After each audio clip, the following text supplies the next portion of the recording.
Bom, pessoal, boa tarde. Muito obrigada pela presença de todos vocês no nosso video call mensal. A gente hoje está com o Paulo, Fernando, o Pedro e o Duda. A gente vai passar pela parte de economia, depois o Fernando e o Pedro vão falar da parte macro, de posições e de como é que a gente está vendo o cenário à frente, e depois o Duda vai comentar um pouco sobre a parte de renda variável. Ao final, a gente vai tentar responder as perguntas, então, quem porventura tiver alguma pergunta, por favor, faça naquela caixinha de Q&A, tá? Bom, Paulo, pode começar, por favor. Obrigado a todos pela presença.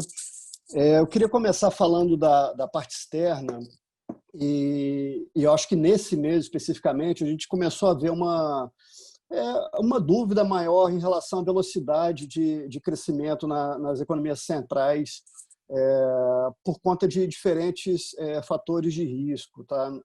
No caso dos Estados Unidos especificamente, a gente tem uma dificuldade da articulação entre o Poder Executivo e o Poder Legislativo sobre a continuidade do pacote fiscal. O que a gente viu aí nos últimos meses é que o Banco Central ele já fez bastante coisa, mudou o arcabouço de condução de política monetária e está tentando dar o máximo de estímulo que ele consegue, mas, ao mesmo tempo, ele vem demandando uma maior participação das autoridades fiscais, das autoridades para fazer política fiscal, porque justamente o poder de fogo dele é limitado também. Então, dos Estados Unidos, eu acho que essa seria talvez a principal fonte de dúvida. E na Europa a gente está tendo uma segunda onda de contágio, alguns países com números até bastante fortes, embora o número de óbitos não seja comparável ao que a gente viu na primeira onda. O número de casos está bastante forte. Isso começa a ter também algum impacto, isso começa a ter impacto sobre o setor de serviços.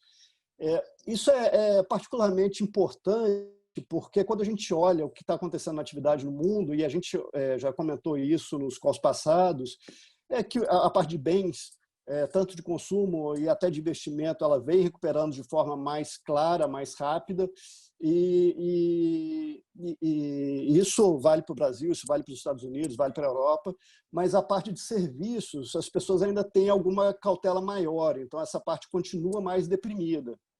E justamente nesse caso de uma segunda onda, esse setor fica mais em xeque. Então, eu acho que é uma dúvida que surge no cenário nesse último mês e que vai depender aí muito também da evolução da pandemia. Voltando para os Estados Unidos também, eu acho que um tema importante agora realmente está ganhando muita atração é a questão da sucessão eleitoral. Da sucessão presidencial. A gente teve aí no último call, a gente até tinha comentado que o Trump tinha conseguido ganhar alguma tração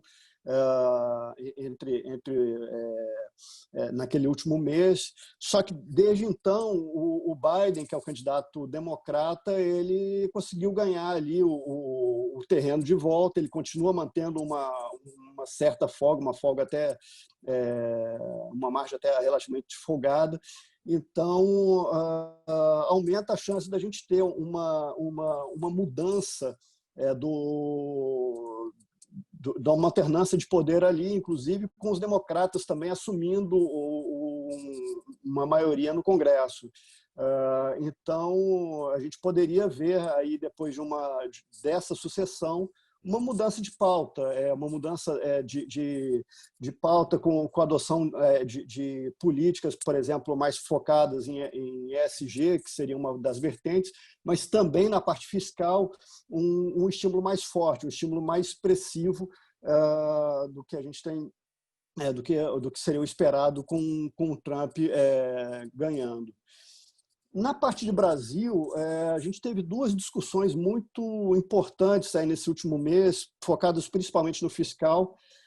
Uma delas era a questão da CPMF dentro de uma segunda rodada da reforma tributária e a questão do programa que vai suceder o auxílio emergencial.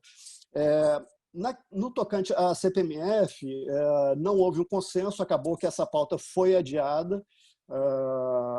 gente vê que a reforma tributária ela ficou ali meio parada e não teve muito segmento, mas o destaque principal acaba sendo justamente a questão do programa assistencial. A gente teve aí o Ministério da Economia elencando uma série de medidas para financiar esse projeto com uma maior focalização, mas o que a gente viu consistentemente ao longo do mês foi o presidente, apesar de querer o programa, ele não estava disposto a mexer justamente nesses outros programas, mesmo que fosse com o objetivo de uma focalização maior e de gerar um funding para atender as populações ainda mais carentes. Isso foi crescendo ao longo do mês, acabou com uma live que o presidente fez, inclusive usando termos bastante fortes sobre medidas, a continuidade de medidas daquele tipo, e o que acabou sendo apresentado para a sociedade foi um programa que seria financiado com a postergação do pagamento de precatórios, que nada mais é do que uma dívida que o governo tem contra a sociedade. Quer dizer, isso lembra muito o tipo de manobra que a gente viu ali durante a década, que gerou uma deterioração fiscal muito forte no Brasil. Então, a gente tem realmente um histórico mais crítico com isso. A gente não deveria adotar medidas que remotamente lembrassem aquilo. Hoje o programa está muito, ele está realmente com uma dificuldade, porque a gente, ao mesmo tempo que existe a vontade política de fazer esse programa, e realmente é difícil você imaginar esse auxílio emergencial acabando e nada entrando no lugar dele.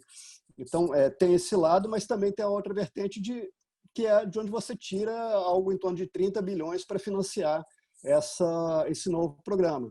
Então, hoje a gente está nesse pé, uma dúvida maior com a questão fiscal, como seria isso, enfim, é uma incerteza que cresceu, sem dúvida nenhuma. Na parte de política monetária, o Copom ele adotou na verdade, ele manteve o guidance, forward guidance que ele tinha apresentado na última reunião. Apesar de ele manter os juros, ele sinaliza que ele pretende manter esses juros por muito tempo, né? Ele não estaria vendo nenhum ciclo de alta, por enquanto, no radar dele, a menos que as expectativas de inflação convergissem para a meta ou que a gente tivesse uma mudança na percepção sobre a política fiscal. Essa condicionalidade ela também ganha uma relevância especial agora, justamente em cima dessa discussão, porque o nosso cenário hoje, especificamente, é um cenário ainda benigno, de manutenção do teto, de manutenção das regras, pelo menos o teto em grande medida não sendo afrouxado, mas é inegável também que a gente começa a ter um cenário alternativo ganhando probabilidade, que é justamente um afrouxamento um pouco maior do teto, que aí realmente você poderia ter um maior questionamento, começaria a contaminar as expectativas. E aí, isso a gente já viu no passado algumas vezes, mesmo com a atividade muito fraca, como a gente vai ter uma janela de inflações relativamente mais altas agora até o final do ano e comecinho do ano que vem, isso pode, inclusive, contaminar expectativas, contaminar outros segmentos da economia, e aí a gente tem uma alta um pouco mais pronunciada de preços que demandaria uma resposta de política monetária. De novo, não é o nosso cenário base, mas é um cenário que tem ganhado probabilidade inegavelmente. Bom, tendo isso em vista, eu vou passar para o Pedro Drey para comentar dos mercados. Obrigado, Paulo. Boa tarde a todos. Bom, dando sequência aqui ao call, falando um pouco da parte de mercados. Setembro foi um mês de, acho que, uma volatilidade destacada nos mercados. A gente teve alguns eventos que estão por trás disso. Acho que alguma realização dos principais ativos de risco aí, que vinham com uma performance muito espetacular aí, desde todas essas reações de governos e bancos centrais, né, que você teve uma resposta muito positiva dos ativos.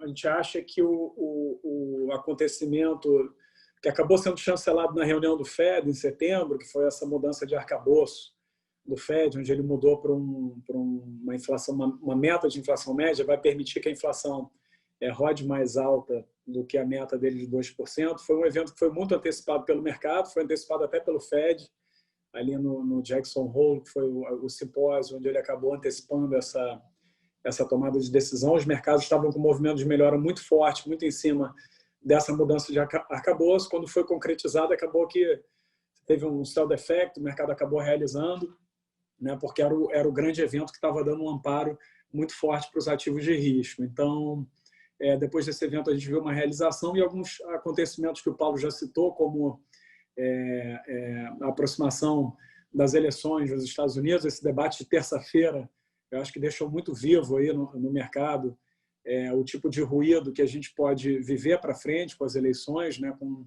essa questão, principalmente de questionamento por parte do Trump, que eu acho que quanto mais aparecem pesquisas com Biden na frente, mais ansioso o mercado fica, porque com essa postura do Trump de questionar o resultado, acho que é uma promessa de volatilidade garantida. Então, isso também tem contribuído para esse ambiente de realização e aumento de vol nos mercados. Você tem, como o Paulo citou, a segunda onda do coronavírus na Europa. Acho que isso é um fato. A gente mesmo não acreditava que uma segunda onda poderia vir de maneira mais forte, mas acho que esse negócio está acontecendo. Não é nada muito grave, eu acho que não tem nem impactado tanto assim os mercados, porque não tem sido acompanhado de hospitalizações e óbitos. Ainda está um movimento muito controlado, porque está atingindo a camada mais jovem da população, que já está há bastante tempo quarentenada e está realmente flexibilizando essas regras.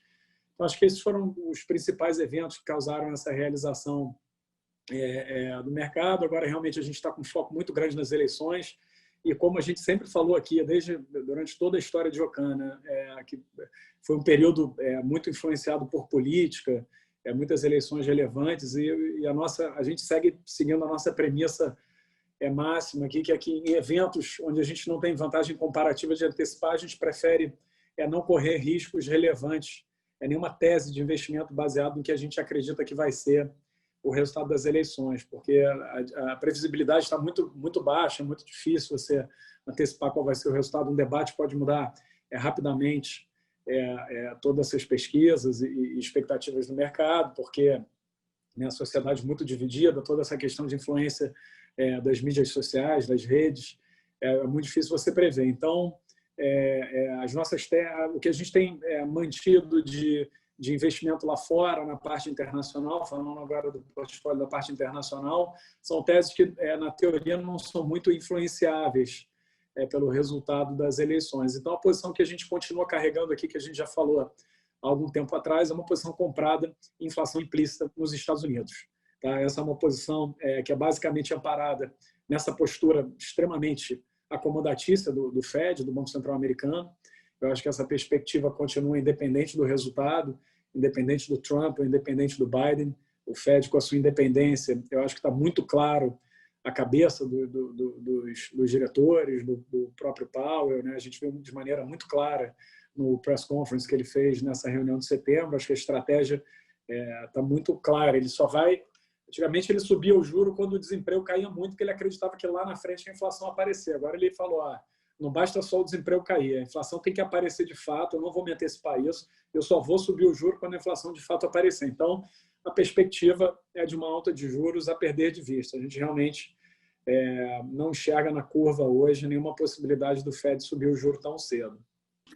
Eu acho que é uma posição que até no cenário tanto do Trump quanto do Biden, ela tende a performar bem. O Biden, pelos pontos que o Paulo já falou, né, de expansão fiscal, né, tudo isso vai contribuir muito para o aumento da inflação. Então, a gente está bastante animado com esse risco lá fora. Está vindo para o Brasil, eu acho que é uma discussão que está ficando mais clara, infelizmente, pelo lado negativo. Toda essa questão fiscal está realmente evoluindo de uma maneira bastante negativa. A gente tem mantido aqui as posições tomadas em DI, a gente já está com essa posição há algum tempo, a gente já está com essa posição tomada em DI desde o mês de junho, é uma posição que lá atrás a gente montou ela com com outro embasamento, era até uma visão mais construtiva de retomada de atividade econômica, né, uma retomada em V, que de fato está acontecendo. A gente acreditava que poderia ter uma migração de risco saindo da renda fixa e migrando para outros ativos, como o próprio dólar ou mesmo a Bolsa. E a gente vem, então, com essa posição há algum tempo. Nos primeiros 2 meses ela não deu certo, mas agora em agosto e setembro essa posição começou a performar bem. Deu um resultado positivo considerável aí nos fundos, nessa janela recente. Mas agora os motivos são outros, né? Eu acho que está muito claro essa mudança da política fiscal do governo. Eu acho que essa semana que a gente está vivendo agora é uma semana muito relevante. Eu acho que ela está revelando as preferências aí do Poder Executivo. Todas as manifestações que a gente tem visto, tanto do presidente quanto das lideranças, têm sido muito claras na direção de aumento de gastos, né, para benefícios sociais para o ano que vem. A gente que estava vivendo sob o regime de teto de gastos está vivendo, então, essa ameaça ao regime do teto, né? A gente está vendo a gente querendo acelerar os gastos para 2021 num pace maior do que o permitido pela regra. Então, a gente está tendo uma quebra de regime, que é uma mudança muito relevante, que foi um regime que a gente adotou em 2016. Então, eu acho que é uma mudança assim, muito emblemática, e isso tem suportado essa nossa tese de que os prêmios na curva de juros vão continuar aumentando. Por isso que a gente tem mantido essa posição tomada, que tem performado bem nessa janela recente. Essa fragilidade fiscal é um tema muito forte. O outro ponto que está por trás é toda a questão de gestão de dívida pública, que é um tema que está em voga. Eu acho que vai continuar em voga por muito tempo. O Tesouro já está há alguns meses encurtando muito o duration da dívida e tem colocado papéis curtos, porque ele tem optado por não chancelar esse nível de prêmio da curva longa de juros, que, na nossa opinião, sempre foi uma decisão equivocada, porque você não consegue distorcer o preço a ponto de manter ele num patamar baixo só porque o Tesouro não está emitindo. No momento, você não consegue enganar o mercado, né? O prêmio vai se refletir em algum momento. Então, o Tesouro tem encurtado muito o duration da dívida, e a gente tem um encontro marcado com o orçamento de 2021, uma necessidade de financiar um déficit de R$1 trilhão e rolar uma quantidade de dívida vencendo agora na janela curta muito grande. Então, a gente estima que o Tesouro tem que, pelos próximos 15 meses, emitir uma quantia entre 120 e 150 bi de reais. É muita coisa. Isso vai tendo efeito no mercado ao longo do tempo. Tá? Toda quinta-feira, um dia como hoje, o Tesouro realiza os leilões de pré-fixados, acaba pressionando a curva. Hoje pressionou. Isso, com o tempo, vai gerando um efeito de acumulação muito forte. Então, a maneira como está sendo feita a gestão da dívida pública vai ser um tema que vai ficar em voga e vai continuar pressionando aqui por prêmios mais altos. Então, a gente tem optado por manter essas posições tomadas aí na parte intermediária e na parte longa da curva. E eu acho que o Copom, até agora, não conseguiu trazer nenhuma tranquilidade nesse sentido. Acho que o Copom tem, de certa forma, feito vista grossa para essa mudança da política fiscal que tem acontecido. Ele falar de eventuais ajustes adicionais de política monetária, eventuais cortes de juros, eu acho que está completamente fora de contexto. A economia está retomando com força. O Brasil fez uma quantidade de estímulo totalmente desproporcional, descalibrou completamente a política fiscal, exagerou nesse sentido, e o Banco Central está aqui ainda falando de eventuais novos ajustes, sendo que a gente está batendo em limites técnicos, né, que ele tem falado, que é o effective lower bound. Então, é um quadro muito complicado.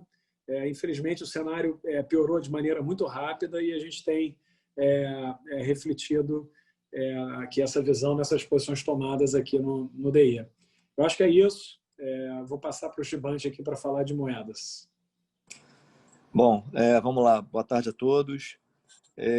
Eu acho que o destaque aqui na parte de moedas, basicamente, foi essa volta aí do dólar. Foi uma volta interessante, aí depois de 4 meses aí, do dólar apanhando aí contra basicamente as principais moedas aí, majors aí de G3 e de G10. Teve uma volta importante, acho que principalmente contra o euro. Acho que os motivos aí para essa volta aí contra o euro já foram explorados aí pelo Pedro e pelo Paulo, né? Você teve acho que essa segunda onda aí gerando um pouquinho mais de preocupação em relação à pandemia, né? No que pode ser feito em termos de mais drástico aí para frente, em termos de medidas que diminuam aí potencialmente a atividade econômica para frente. Além disso, você teve também essa mudança, o ECB acabou adotando um discurso, vem adotando mais recentemente um discurso, em linhas gerais, tentando se aproximar um pouco mais do Fed, no sentido de abraçar um arcabouço de política monetária também mais flexível e que inclua também essa AIT, né, que é o Average Inflation Target. Então, é uma novidade aí que está começando a ser discutida também no ECB. A própria Lagarde vem dando sinais, que é a presidente do Banco Central da Europa, vem dando sinais também de mais desconforto aí com a força do euro mais recentemente. Então, ela vem dando mostrando que está incomodada aí com a força e o possível impacto dessa força também na atividade econômica da Europa. E além disso, você teve também a Merkel, ainda essa semana, tentando baixar um pouquinho as expectativas em relação à velocidade que o pacote de estímulo europeu pode vir a ser implementado. Então, acho que foram alguns pontos aí que levaram a esse movimento aí de fraqueza do euro contra o dólar. Mas uma coisa interessante é que, de uma maneira geral, o bloco asiático ficou meio isolado disso aí. A moeda na China acabou performando muito bem, segue performando muito bem, né? É o quarto mês consecutivo que a moeda lá vem se apreciando contra o dólar. Isso aí influenciou as moedas, os países ali da região, né? Dos países que são influenciados ali na zona de influência da China, todos melhoraram bem também. Então ficou um bloco meio isolado aí. De um lado, os emergentes acabaram seguindo aí mais esse movimento do euro aí e se enfraquecendo contra o dólar. Por outro lado, a região asiática ficou meio insulada aí desse movimento. E, além disso, teve essa discussão também que o Pedro já observou aí em torno do pacote adicional aí de estímulo fiscal nos Estados Unidos, que seguem aí meio suspensas, né, enquanto está nessa reta final aí de eleição. A própria eleição também se aproximando acabou gerando naturalmente aí uma diminuição de risco, né, e acho que acaba que isso aí se volta para uma busca por proteção e acaba que naturalmente se volta para o próprio dólar. Então, acho que foi um somatório de coisas aí que quebrou um pouco esse movimento aí dos últimos 4 meses aí, onde você via o dólar de uma maneira geral apanhando contra basicamente todo mundo, né, contra todas as moedas. Em termos de volatilidade, acho que as moedas emergentes em geral pioraram em relação ao mês anterior. A vol subiu. Aqui no caso do Brasil, do real, isso também aconteceu. Então, a gente já estava segue num nível muito alto de volatilidade aqui dentro, que segue incomodando muito aqui o mercado. O Banco Central ainda sem nenhum grande diagnóstico aí por trás, sem ter grandes explicações aí por trás desse movimento. Voltou a atuar no mercado, né? No finalzinho do mês, você teve uma venda de spot de 880 milhões de dólares. Então, o total de swap segue inalterado em 23 bi no ano, né, de venda até agora. E o spot você teve esse aumento recente, então a gente teve um aumento para quase 22 bi de atuação, né, de spot no ano. A parte de fluxo financeiro aqui segue, que o BC divulga todo mês, toda semana segue muito ruim. Então, os dados que a gente tem até o dia 25 mostram uma saída financeira de 4.300 bi, que é um número que segue ainda bastante ruim. No ano, essa saída já está acima de 50 bi. Então, assim, desse lado aí não tem também notícia positiva. Segue uma atração bastante forte aí de saída de recursos aqui na parte financeira. E aí, em termos de posição, eu acho que por tudo isso que já foi dito aqui em relação ao que aconteceu aí no euro, a gente optou por zerar a posição. acho que essas teses aí, a nossa tese acabou sendo meio questionada por conta desse noticiário aí, deu uma incomodada aqui na gente, a gente preferiu zerar a posição. E na parte local a gente segue carregando essa posição comprada no dólar contra o real. Agora, basicamente, a gente está fazendo via futuro, mas eventualmente também a gente pode estar colocando opção também para dentro.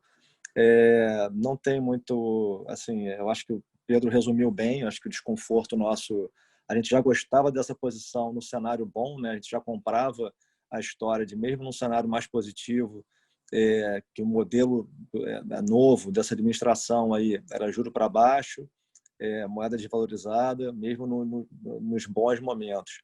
Agora, então, que a gente está tendo um questionamento, né, fiscal bastante grande, onde depois desse gasto todo fiscal aí, como o Pedro mencionou aí, por conta da pandemia, chegou num momento agora de como é que vai ser financiado. Acho que e as respostas, pelo menos as respostas iniciais que a gente está vendo aí são bastante negativas. Isso dá um conforto muito grande aqui para a gente para manter as posições. Então, a gente tinha essa posição ainda num cenário positivo por outros motivos. Agora, então, a gente tem mais conforto ainda, mas por outros motivos agora, pelo cenário ruim.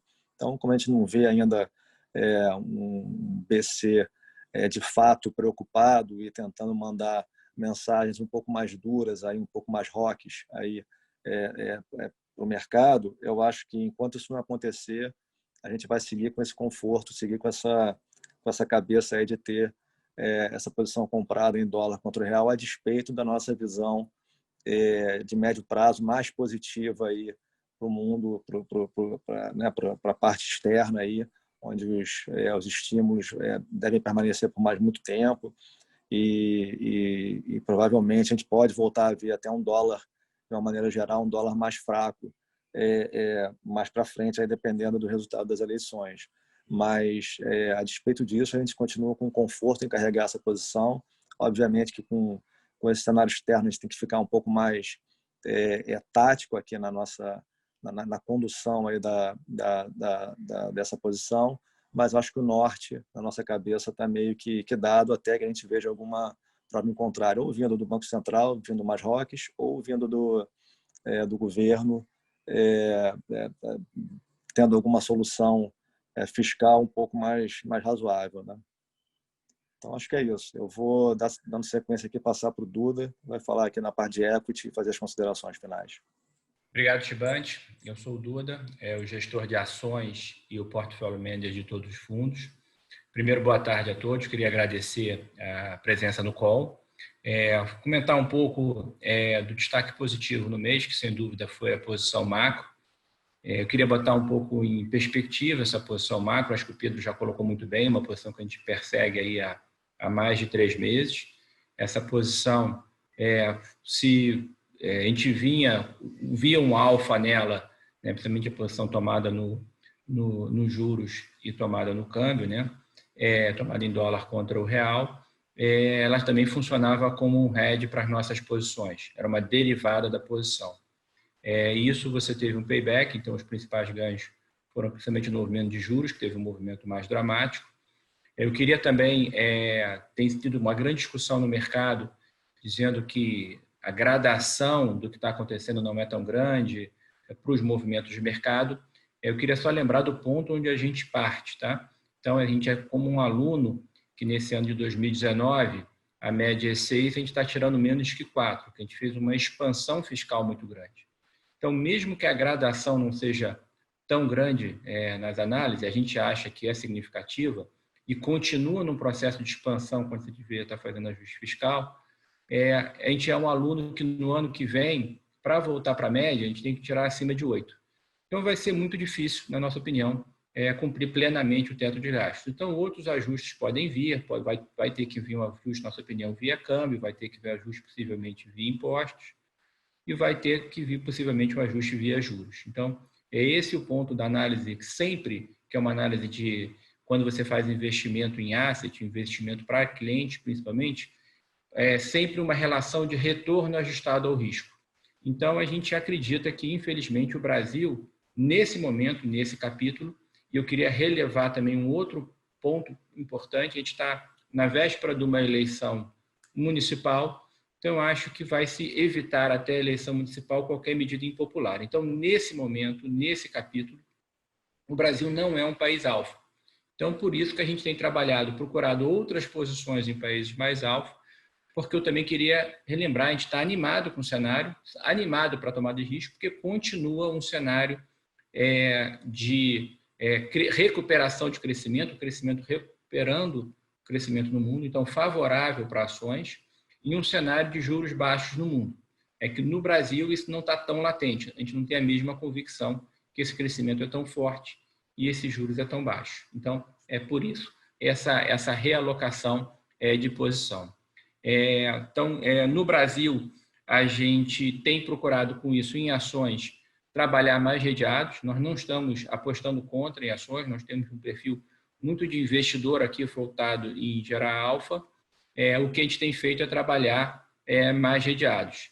E aí, redeados com setores que continuam independente de tendências macro, são posições inexoráveis, movimentos, setores principalmente que não crescem, ou seja, não encaixam na nossa filosofia que exige que as empresas que a gente investe tenham um crescimento de geração de caixa maior que 10%. Então, é um setor de bancos, é um setor algumas coisas de bens de capital, empresas de varejo tradicionais, empresas que estão sofrendo bastante com a nova tendência de ESG, que a gente, inclusive, fez investimentos fortes nisso, estamos dando, inclusive, assertivamente conseguindo dar mais peso para a nossa geração de alfa. Tá? Então, esse é inexorável, esse conceito. No conceito dos temas que a gente perseguia, a gente, principalmente, relativamente, até aumentou algumas posições em tecnologia, que continua sendo um tema global, e também conseguiu aumentar algumas posições das empresas globais brasileiras, ou seja, empresas que têm presença global, que têm uma vantagem competitiva global. Sob esse ponto de vista, principalmente relativo, aumenta o valor delas. Então, o Brasil é fantástico para gerar alfa, né? Até pelas volatilidades que você tem e pelo cenário macro, se você tem uma assertividade boa. Então, algumas empresas até podem se beneficiar dessa volatilidade, desse cenário mais difícil. A gente diminuiu as posições com um tema que a gente perseguia das empresas de concessões com juro real alto, porque o que está acontecendo no mercado é que o próprio juro real alto no Brasil, até com as dificuldades de rolagem que o Banco Central tem enfrentado, está abrindo bem no tempo na curva. Então, esse descolamento que você tinha de empresas, principalmente no setor elétrico, uma proteção muito grande, entregando uma taxa interna de retorno maior que 8% real, só que os juros reais também estão aumentando, e aí fica um bom questionamento qual o nível de equilíbrio desse mercado. Então, o Bovespa, que estava trabalhando talvez entre 100 e 110 mil pontos, claramente migrou para 90, 100 mil pontos. Eu não acho, se você não tiver uma realização forte lá fora, que vai mudar muito desses patamar, mas vai trabalhar mais em um range, vai ser fantástico, novamente, para você gerar valor do ponto de vista de alfa. As empresas mais persistentes, as empresas de maior qualidade, as empresas líderes, se o cenário está mais difícil macro, ainda vão ser mais importantes. Então, volto a lembrar que a gente acredita na Alcan que esse é o melhor cenário para nós. Olhando do ponto de vista também um outro setor que a gente persegue, que é o setor de saúde, que é um setor mais focado para doméstico, a gente diminuiu um pouco as posições, mas a gente continua achando que as empresas integradas continuam com uma vantagem comparativa bastante grande. Tá?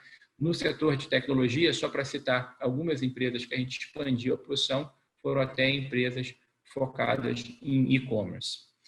Indo lá para fora, foi o destaque negativo da posição, o Nasdaq caiu quase 6%, mas as empresas líderes, as empresas alfa do Nasdaq, como Amazon, como Apple, como Google, as FANGs, em geral, caíram muito mais próximas de 10% ou acima disso. Ou seja, foi uma realização muito em função, eu atribuo uma realização principalmente técnica.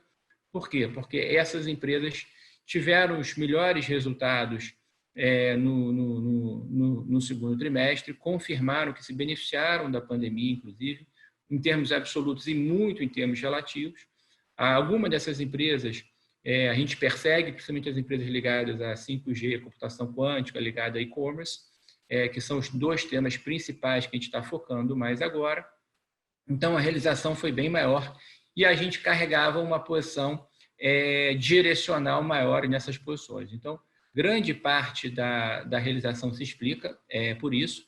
E a gente acha que os fundamentos não mudaram, a gente continua perseguindo, só que a gente nunca gosta realmente de ter uma perda, mas eu gostaria de botar em perspectiva, porque essas posições vinham nos últimos 3 meses anteriores ao mês de setembro com ganhos bastante relevantes. Então, são posições que a gente vinha, a gente, claro, não esperava essa volatilidade maior.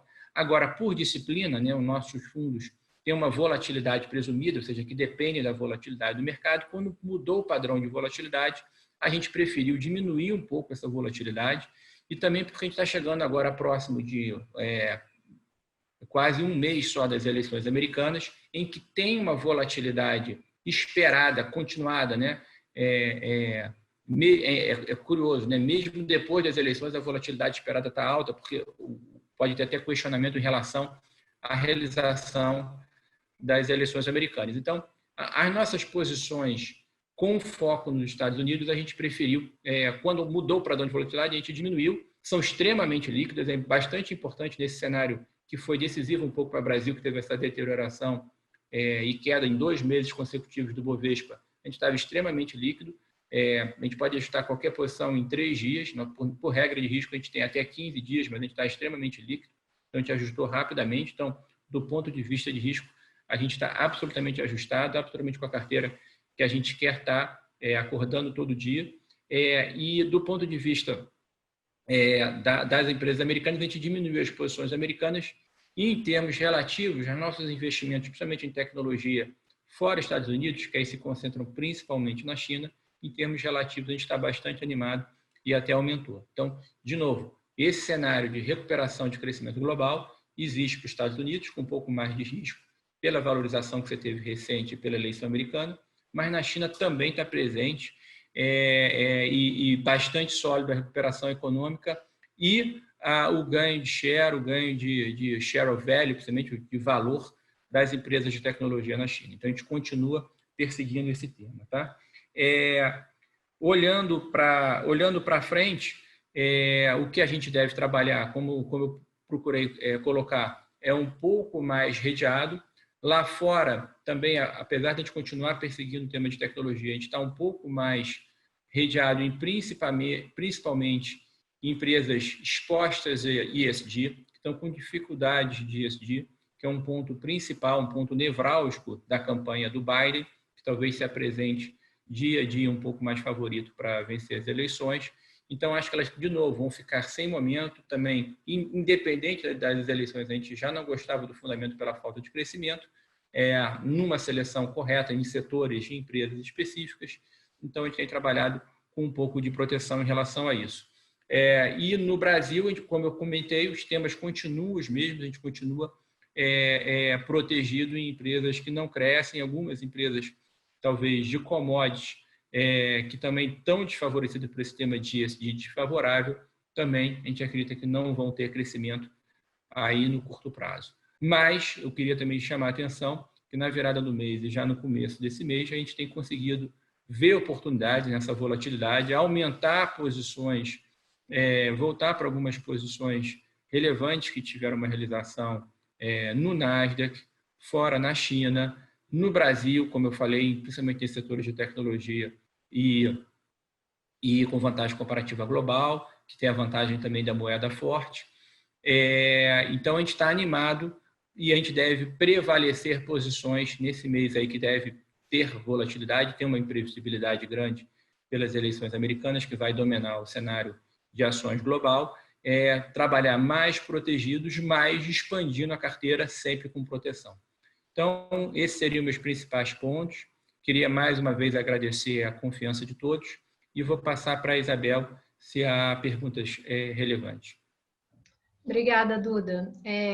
Tem uma pergunta aqui sobre inflação, Paulo. Quais as perspectivas, as expectativas para a inflação futura, visto a falta de insumos que estamos vendo em alguns setores como construção civil? Perfeito.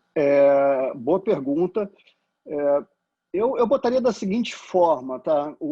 A inflação normalmente, quando a gente olha o arcabouço normal do que acontece com inflação em cima de atividade, inércia, expectativa, a gente espera, dado isso, uma inflação ainda relativamente tranquila no ano que vem, 2,9%. Como eu estava falando, existe um cenário alternativo, que é o cenário de flexibilização maior do fiscal. Nesse caso, aí sim a gente teria um canal de aceleração inflacionária mais forte via câmbio, via deterioração das expectativas. As pessoas começam a achar que a inflação vai acelerar mais à frente. Isso contribui também para uma aceleração. Então, assim, esse cenário alternativo ele está ganhando tração, e aí sim a gente pode ter um número razoavelmente mais forte, como a gente já viu no passado, até inclusive no passado recente.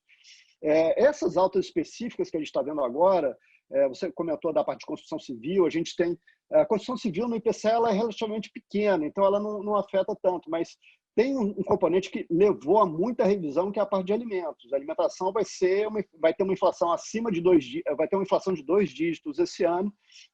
A gente tem algumas coisas com problema de safra, tem a parte de exportação também das commodities agrícolas, que está muito forte. Isso tudo acaba pressionando, mas a gente veria isso numa situação normal de inflação, afetando muito a inflação desse ano. E realmente, desde março, a gente vinha projetando inflação abaixo do piso da meta, e agora a gente já voltou para uma inflação compatível com o piso da meta, justamente por causa disso, por causa desses segmentos. Mas a gente não veria, se um mínimo de responsabilidade fiscal for mantido, se o governo conseguir convencer os agentes, e aí eu não falo só o mercado financeiro, eu falo a economia como um todo, que a gente continua no mesmo regime de política fiscal. Nesse caso, a gente teria um cenário mais benigno, uma coisa em torno de 2,9 na nossa projeção para o ano que vem. Tá ótimo, Paulo. Muito obrigada. Teve uma pergunta aqui com relação ao risco do fundo, como ele está dividido atualmente, né? Então, tipicamente, o orçamento de risco do fundo é dividido em 1/3 ativos macro e 2/3 renda variável, aquela busca por alfa, né? Só que atualmente, com a redução que a gente fez em renda variável, que o Duda mencionou, a gente está mais ou menos meio a meio. Então, metade do risco do fundo está em ativos macro e metade em renda variável, tá? Só para responder a pergunta. Lembrando também que esses níveis são bem dinâmicos, tá? Então, isso é uma foto agora. Então, se a gente vir oportunidades, a gente até está vendo algumas oportunidades de expandir aí no curto prazo algumas posições em bolsa, isso deve aumentar em bolsa no curto prazo, tá? Tá, Duda, e aproveitando então que você abriu a câmera, o Elvésio está perguntando, está pedindo para a gente comentar sobre o setor de bancos no Brasil. O que a gente está achando? Tá. O setor de bancos para nós continua o mesmo cenário, um cenário assim, que é inexorável. Primeiro, acho que a gente sempre parte de uma análise global, nossos analistas olham os cases globais para vir olhar o setor no Brasil, né? E o setor de bancos, não só em países desenvolvidos, né? Agora teve uma nova onda de os bancos europeus, principalmente, sofrerem mais forte. Há uma discussão, vou dar um exemplo que é muito sintomático, né? Hoje está se discutindo uma fusão entre UBS e Credit Suisse na Suíça. Eles foram concorrentes e brigaram 200 anos por mercado, e a situação com o juro real negativo lá é tão forte, tão difícil, que até concorrentes históricos de uma escala enorme estão discutindo uma fusão, né? E há países com mais dificuldade fiscal, como Itália, por exemplo, que tem, ou Espanha, que também passaram por momentos muito difíceis na pandemia, que tem o setor bancário mais frágil, alguns bancos mais frágeis. Então, imagina nesses países. Então, como é que está essa discussão? Então, o setor bancário continua sob pressão nos Estados Unidos. na Europa. Mesmo nos Estados Unidos continua sob pressão, então tem sido performado pior do que o mercado nos Estados Unidos. Por exemplo, o JP Morgan, que é o maior banco americano, o banco mais integrado, o banco consegue fazer uma interligação com o setor de mercado de capitais. Então, o cenário lá fora é difícil. Para mercados emergentes, nos últimos 10 anos, ou seja, só para pegar uma tendência mais longa, para mostrar como é que essa tendência é inexorável, o setor está em queda nominal, o setor de mercados emergentes de bancos. Só para mostrar como é que esse movimento de todo com custo e oportunidade, e pode ter sido uma década perdida para o Brasil, mas foi uma década de mercado de forte expansão no mundo, e o setor bancário não conseguiu acompanhar. Tá? E vindo para o Brasil, principalmente a padrões históricos, as empresas estão a múltiplos baixos, né? Múltiplos que eu falo é a relação de preço-lucro baixo. Só que eu acho que o momento, os desafios são outros, né? Então, hoje você vê empresas como Stone, empresas como XP, empresas como BTG, todas as fintechs, hoje você vê o WhatsApp, todas as fintechs, não só algumas que a gente acha alfa aí, são vencedoras, todas as fintechs competindo e ameaçando a supremacia dos bancos em vários setores. Então, não é um setor que não tem uma margem de segurança, um retorno alto, estão saindo razoavelmente bem da pandemia. Eu acho que com os desafios macro também é um setor que a gente pode ter um questionamento maior de provisões à frente, mas também se os juros vierem a ser mais altos, se beneficiam. Mas eu acho que o ponto não é esse, né? O ponto é o share de valor, novamente, que eu sempre quis falar, né? Toda a parte de tecnologia, toda a parte que consegue compor com software, toda a parte que consegue compor com serviço, está havendo uma descentralização enorme, né? A Ocam, que a gente está falando aqui, e acho que a maioria das pessoas que estão ouvindo é um exemplo disso, é um exemplo de descentralização, de realmente aparecer os talentos, a gente conseguir fornecer de uma forma democrática para inúmeros clientes uma gestão acima da média. Então, principalmente com o retorno acima da média, o risco é abaixo. Então, hoje, por exemplo, a Ocam tem mais de 100 mil clientes, né? Eu estou no mercado há mais de 25 anos, há mais de 20 anos era impensável você fazer isso sem passar por investidores tradicionais como bancos ou fundações. Então, não é que o setor bancário, novamente, eu só queria colocar as gradações, não é que o setor bancário vai sofrer fortemente, mas ele provavelmente não vai acompanhar a alta do mercado. Então, apesar dele estar em múltiplos baixos, infelizmente isso nem implica em dividendos esse ano, porque para eles conseguirem alongar as provisões, eles não podem pagar dividendos acima do mínimo esse ano. Apesar de estarem em múltiplos baixos, eles não crescem. E eu vou repetir a nossa filosofia. A gente exige das empresas que a gente investe que tenham um crescimento de geração de caixa maior que 10%. Então, a gente continua não vendo isso nos bancos. Agora, em alguns momentos, a gente, inclusive, não fica vendido no setor. A gente faz, normalmente, a venda de um índice otimizado, a gente não fica. A gente tem uma dinâmica bastante, a gente até, nas nossas escolhas como proteção, a gente até fez mudanças bastante interessantes na carteira, como eu falei, e, inclusive, na parte de bancos, que é muito relevante no índice, a gente mudou algumas posições que representam proteção hoje. O Duda tem uma pergunta também sobre posições de China. A carteira não fica exposta a volatilidade maior caso haja um acirramento da disputa entre Estados Unidos e China? Sim, isso é possível. Se eu fosse dizer na tendência para frente, com hoje, e é apertado isso, o favoritismo um pouco maior do Biden, isso até deveria diminuir esse risco um pouco. De novo, o pior risco, sobre risco, mais importante é o que você não sabe, né? Por isso que a gente protege sempre contra risco sistemático, é o risco de mercado. Então, esse é um risco bastante mapeado, né? A gente acredita que os Estados Unidos foi bastante duro, o Trump foi bastante duro nos acordos, e talvez você tenha virado pior capítulo em relação a isso. Mas, claro que a gente acompanha isso. O ponto de vista também da carteira como todo, o percentual de China é relativamente pequeno. E eu gostaria que o mais importante do que os riscos em si é que realmente a vantagem competitiva de algumas empresas na China é inexorável, ou seja, independe. O CAN é você cortar, se concentrar no que é essencial e ver o que não é essencial, ou seja, você tem sempre riscos, mas esse é um movimento essencial. Então, empresas, principalmente de e-commerce, que a gente persegue o investimento na China, tem uma tendência de crescimento dominado até pelo mercado local para o próximo 1, 2, 3, 5, 10 anos, de forma muito dominante, com uma vantagem comparativa, inclusive, diria, global. Essas empresas, inclusive, grande parte da expansão e do crescimento tem conseguido ser fora da China. Eu queria colocar também em perspectiva, né? A própria guerra comercial entre Estados Unidos e China representa um risco para as empresas americanas. Lembrando que as empresas americanas têm um grande percentual de sua receita também, uma parte relevante também na China. Então, se você tiver umas sanções também da China, empresas americanas, elas também vão sofrer. Então, são riscos que a gente convive, mas acho que está movimentos inexoráveis.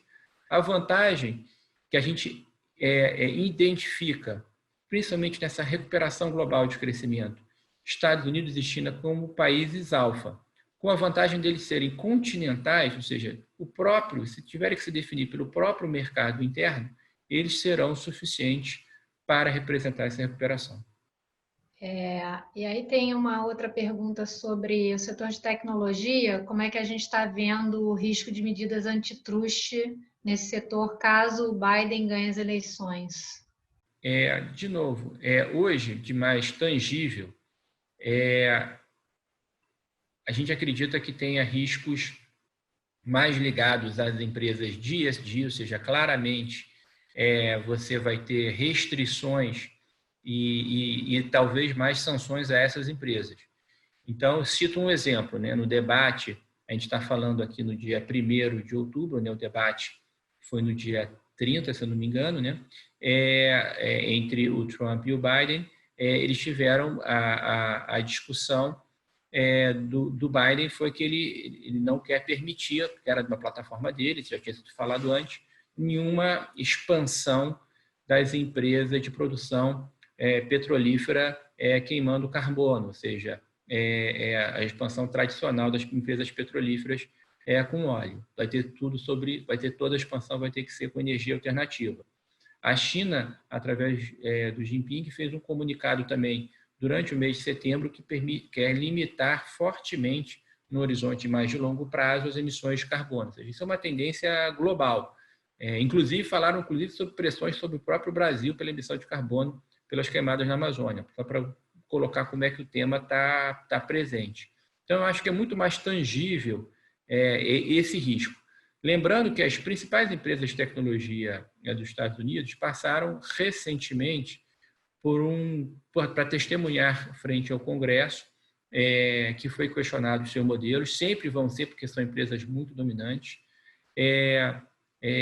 De novo, também, o Trump, em algumas dessas empresas, colocou, até de algumas dessas empresas que o poder de comunicação deram, o poder da mídia, o Trump questionou já fortemente, mas também não teve algo muito tangível. Assim, eu acho que a vantagem na parte jurídica americana são muito pragmáticos, ou seja, eu acho que vai ter muita discussão disso, mas eu acho que em cima da bola. Tá?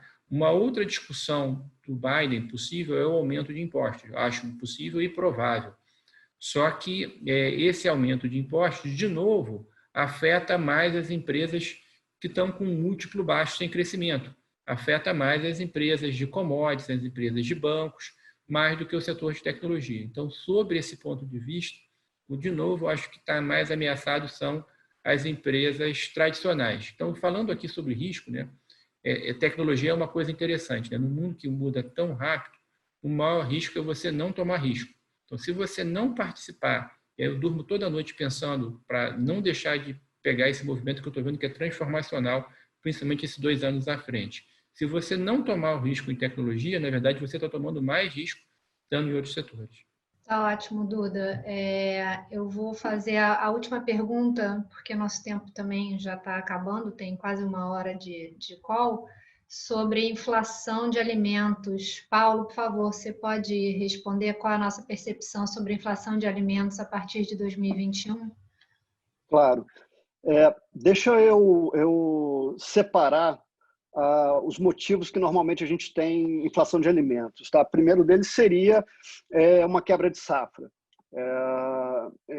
Isso a gente viu em alguns produtos aqui esse ano e está motivando essa elevação. Uma segunda coisa é um aumento muito forte da demanda, o que a gente também viu. Uma parte disso é claramente ligada à concessão de um auxílio emergencial numa escala muito grande. Teve uma parcela da população que teve um aumento relevante de renda, mais de 30%, dependendo do segmento, e isso, em alguma medida, reflete maior consumo de bens mais básicos. E a terceira questão é câmbio. O câmbio, a alimentação é um dos segmentos que tem um repasse de câmbio mais forte e mais rápido. Então, quando a gente olha os três vetores para esse ano, eles foram muito na direção altista. Para o ano que vem, para os anos seguintes, a gente não poderia esperar uma anomalia climática que geraria uma quebra de safra. Isso pode acontecer, mas ex ante a gente não projetaria isso. A ideia seria uma normalização. A segunda questão é a gente diminuir a escala dos programas de auxílio emergencial. A gente não tem como continuar com um programa que custa 25 bilhões por mês, agora com R$300 por mês. Então, isso também seria um vetor para uma normalização da inflação à frente. O terceiro vetor, ele, na verdade, aí é afetado por aquela discussão que a gente teve na pergunta anterior. Se a gente tiver um descontrole fiscal, o câmbio vai depreciar numa velocidade relevante e isso vai acabar se traduzindo numa inflação maior. Então, aí a gente tem realmente um comportamento que pode ser bastante diferente. O cenário base seria manter em grande medida o teto de gastos e alguma sinalização fiscal. Então, nesse cenário, a gente tem um cenário de maior controle e a inflação de alimentos passa de 2 dígitos esse ano para uma coisa mais perto de 4, alguma coisa assim no ano que vem. Mas tem esse cenário alternativo que depende do fiscal, que poderia fazer essa inflação ficar bem alta também no ano que vem. É um pouco a nossa visão. Tá ótimo, Paulo. Muito obrigada. Pessoal, eu queria agradecer, então, a presença de todos vocês. Caso alguma pergunta não tenha sido respondida, eu peço que vocês mandem um e-mail para a gente em contato@ocambrasil.com.br, que a gente responde. E agradeço e espero vocês mês que vem. Muito obrigada, pessoal.